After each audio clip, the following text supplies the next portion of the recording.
నటి ఐశ్వర్య రాయ్ గురించి ప్రత్యేకంగా చెప్పాల్సిన పని లేదు. తన అందం, అభినయం, నటనతో కోట్లాది మంది అభిమానులను సొంతం చేసుకున్న ఐశ్వర్య రాయ్ సినీ రంగంలో అగ్ర నటిగా ఎదిగింది. అయితే ఐశ్వర్య రాయ్ ఓ విషయంలో న్యాయస్థానాన్ని ఆశ్రయించింది. అనుమతి లేకుండా తన ఫోటోలు, పేరును వాడుకుంటూ డబ్బులు వసూలు చేస్తున్నారని ఐశ్వర్య రాయ్ ఆరోపిస్తోంది. ఫోటోలను మార్ఫింగ్ చేస్తూ అశ్లీల కంటెంట్ లో పోస్ట్ చేయడం వంటి వాటిని తీవ్రంగా పరిగణించిన ఐశ్వర్య రాయ్ తన వ్యక్తిగత హక్కులను కాపాడాలని న్యాయస్థానాన్ని కోరింది.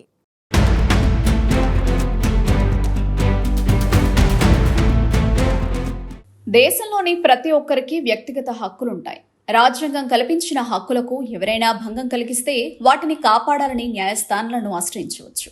బాలీవుడ్ నటి ఐశ్వర్య రాయ్కు సంబంధించిన ఫోటోలు, వీడియోలను ఆమె అనుమతి లేకుండానే కొందరు వాడుతున్నారని ఆమె ఢిల్లీ హైకోర్టును ఆశ్రయించారు. తన వ్యక్తిగత హక్కులను కాపాడాలని ఐశ్వర్య రాయ్ కోర్టుకు విజ్ఞప్తి చేశారు. కొంతమంది వ్యక్తులు తన పేరు, చిత్రాలు ఏ ఆధారిత అశ్లీల కంటెంట్లో అనధికారికంగా వాడుతున్నారని, వాటిని వినియోగించకుండా నిరోధించాలని ఐశ్వర్య రాయ్ కోర్టును కోరారు. ఐశ్వర్య తరపున వాదనలు వినిపించిన సీనియర్ అడ్వకేట్ సందీప్ సేధి ఐశ్వర్య రాయ్కు సంబంధించి పూర్తిగా అసత్యమైన సన్నిహిత ఫోటోలు ఇంటర్నెట్లో ప్రచారం అవుతున్నాయని, ఆమె ఫోటోలో, పేరు వాడుకునే హక్కు ఎవరికీ లేదని కోర్టుకు తెలిపారు. ఐశ్వర్య రాయ్ పేరు, ఫోటోలతో ఓ వ్యక్తి డబ్బు వసూలు చేస్తున్నాడని ఐశ్వర్య తరపు న్యాయవాది సందీప్ సేధి న్యాయస్థానానికి వివరించారు. ఐశ్వర్య పేరును, రూపాన్ని ఇష్టానుసారంగా వాడడం దురదృష్టకరమని ఆమె తరపు న్యాయవాది కోర్టుకు తెలిపారు.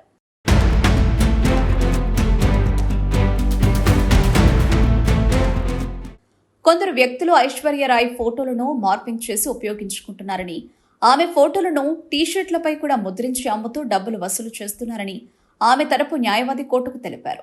అనుమతి లేకుండా ఐశ్వర్య చిత్రాలను ఉపయోగించుకునే అధికారం ఎవరికీ ఉండదని కోర్టుకు తెలిపారు. ఏఐతో ఐశ్వర్య చిత్రాలను రూపొందించి యూట్యూబ్ ఛానల్స్ వారు అసభ్యకరమైన వీడియోలు చేస్తున్నారని ఐశ్వర్య రాయ్ న్యాయవాది కోర్టులో వాదించారు. దీనికి సంబంధించిన పూర్తి ఆధారాలను కూడా కోర్టుకు సమర్పించినట్లు న్యాయవాది సందీప్ సేధి చెప్పారు. అయితే ఈ కేసుపై తదుపరి విచారణ వచ్చే ఏడాది జనవరి 15న జరగనుంది.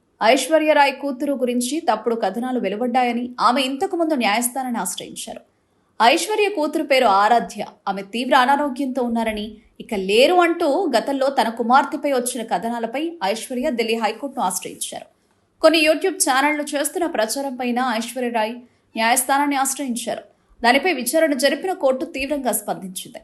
ప్రతి చిన్నారిని గౌరవంగా చూడాలని, పిల్లల ఆరోగ్యానికి సంబంధించి తప్పుదోవ పట్టించే సమాచారం వ్యాప్తి చేయడాన్ని చట్టం సహించదని, వాటిని వెంటనే తొలగించాలని తప్పుడు కథనాలు ప్రసారం చేసిన వారిని ఆదేశించింది.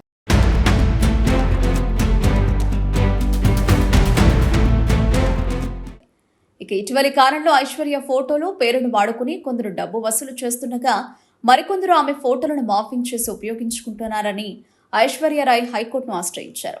బాలీవుడ్ లో ప్రముఖ నటిగా గుర్తింపు పొందిన ఐశ్వర్య రాయ్ గతంలో సోషల్ మీడియా వినియోగం గురించి ప్రస్తావించారు. తమకంటూ ప్రత్యేక గుర్తింపు తెచ్చుకోవాలని చాలా మంది సోషల్ మీడియాలో లీనమైపోతున్నారని ఐశ్వర్య రాయ్ ఆందోళన వ్యక్తం చేశారు. సోషల్ మీడియాలో వచ్చే లైక్స్, కామెంట్స్ మన జీవితాలను నిర్ణయించలేవని, అవి మనలోని ఆత్మవిశ్వాసాన్ని బయటి ప్రపంచానికి చూపలేవని ఐశ్వర్య రాయ్ అభిప్రాయపడ్డారు. నిజమైన అందం మనలోనే ఉంటుందని, తన సోషల్ మీడియాకు సామాజిక ఒత్తిడికి మధ్య తేడా లేదని ఐశ్వర్య రాయ్ ఇంతకు ముందే తన అభిప్రాయాలను పంచుకున్నారు. ఐశ్వర్య రాయ్ ఫోటోలను మార్ఫింగ్ చేసి అశ్లీల కంటెంట్లో పెడుతుండడాన్ని ఆమె సీరియస్ గా తీసుకున్నారు. అందుకే తన వ్యక్తిగత హక్కులను కాపాడాలని న్యాయస్థానాన్ని ఆశ్రయించారు. సోషల్ మీడియాలో వచ్చే లైక్స్ కోసం ఇతరుల హక్కులను హరించరాదని, ఇతరులను కించపరిచే విధంగా, వారి పేరు చెడగొట్టే విధంగా అభ్యంతరకరంగా ఉపయోగించరాదని ఐశ్వర్య రాయ్ ఇప్పటికే తన అభిప్రాయాలను పంచుకోగా, తాజాగా తన వ్యక్తిగత హక్కులను కాపాడాలని న్యాయస్థానాన్ని ఆశ్రయించారు. దీంతో ఐశ్వర్య రాయ్ను లక్ష్యంగా చేసుకుని ఎవరైనా ఈ కుట్రకు పాల్పడుతున్నారా, ఇంతకు దీని వెనక ఎవరున్నారనే చర్చ మొదలైంది.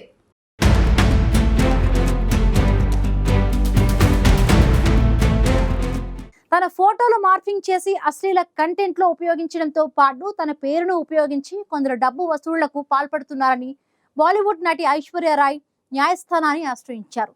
గతంలో కూడా ఐశ్వర్య కూతురు విషయంలో తప్పుడు కథనాలు ప్రసారమయ్యాయి.